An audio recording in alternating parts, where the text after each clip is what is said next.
Hello សួស្តីអ្នកទាំងអស់គ្នាថ្ងៃនេះគឺខ្ញុំមានហ្គេមថ្មីមួយទៀតហើយដែលចង់ចែករំលែកឲ្យគ្នាយើងលេងដោយហ្គេមមួយនេះគឺវាស្តៀងទៅនឹង Minecraft ដែរទេ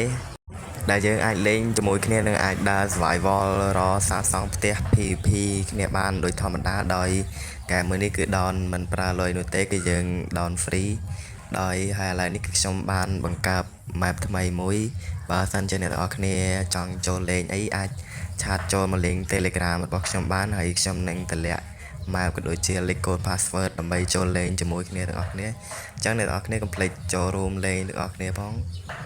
ដោយសូមបញ្ជាក់គឺហ្គេមមួយនេះគឺ down free នោះទេបើសិនអ្នកទាំងអស់គ្នាចង់បានឈ្មោះហ្គេមហ្នឹងគឺអាចចូល Telegram របស់ខ្ញុំបានឆាតមកខ្ញុំមកគឺខ្ញុំនឹងបង្ហាញហើយបើចង់ចូលលេងអីឆាតមកខ្ញុំនឹងតម្លាក់ map ឲ្យលេងហើយវីដេអូហ្នឹងគឺមានតែប៉ុណ្្នឹងទេកុំភ្លេចចូលរួមដល់លេងទាំងអស់គ្នាព្រោះថាហ្គេមមួយនេះគឺវាលេង free នោះទេដែលយើងអាចលេងមួយគ្នាបានការធម្មតាហើយវីដេអូរបស់ខ្ញុំគឺមានតែប៉ុណ្្នឹងទេសូមអរគុណអ្នកទាំងអស់គ្នាសម្រាប់ការតាមដានបើចង់ចូលលេងអីអាចឆាតមក link Telegram របស់ខ្ញុំបាន